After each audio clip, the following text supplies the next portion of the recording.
ও আগে একটা দে ভাই কিটা ভিতরাও ভিতরাও তখন ডকুমেন্ট করবেন বাচ্চার ডকুমেন্ট কিটা কিটা বাচ্চার যে হাদিস নিবা ডকুমেন্ট আনছো নি বাচ্চার PAN card ration card voter ID মাটির দলিল ড্রাইভিং লাইসেন্স আনছো নি বাচ্চার বাচ্চা বেটা এখনো কুমার এখন ড্রাইভিং লাইসেন্স তুই কিতা বেটা কিতা মাতো সেটা এতে ড্রাইভিং লাইসেন্স না হইলে হইতো না ড্রাইভিং এখন লাইসেন্স গাড়ি ঘুমাই ঘুমাই চলাইতো নি গাড়ি ঘুমাইয়া চলে তাহলে হুতিয়া চলে বাচ্চার মার আছে নি হয় ড্রাইভিং আর ডকুমেন্ট দাও হয় না ডকুমেন্ট সবটা আছে নি হয় ওগুর ভিতরে কথা সবটা তো আমার তো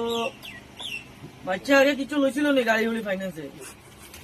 ও বেটা বাচ্চাই কুমার কে লইছো কিলা বাচ্চা ঘুমাইছে বাচ্চার মার নামে আছে ওইব দাও ওইব দাও তোমার প্যাক করিয়া দিয়ার আমি হ্যাঁ দিলাম ঠিক আছে দাও আচ্ছা ভাই এখন তো তোমার সপ্তাহ হয়ে গেছে কাগজপাতি ডকুমেন্ট হয়ে গেছে সব পাই গেছো তুমি তোমার মাল ডাউন পেমেন্ট তো দিলিছি কিস্তি কে মারবো আমার বুয়ার বুয়াই বুয়াই বুয়াই বুয়াই মারিয়া যাইতে থাকবো বা মারিয়া দিতে হবে আমারও বুয়ার বুয়া বুয়া দোকানও বলব হয় গাড়িদের বইয়া কিস্তি চলাইয়া দিও ওলা বুয়াই বুয়াই দিতে থাকবা কিস্তি বন্ধ করিও না না ঠিক আছে তো ওই কথা তাও কি হইব ঠিক আছে তো ভাই বহুত পাগল এগুর দোকানও আইছি এই পাগলের দোকানেও কিতা করতে জানি না এই এগো তুই তাম কই হইছে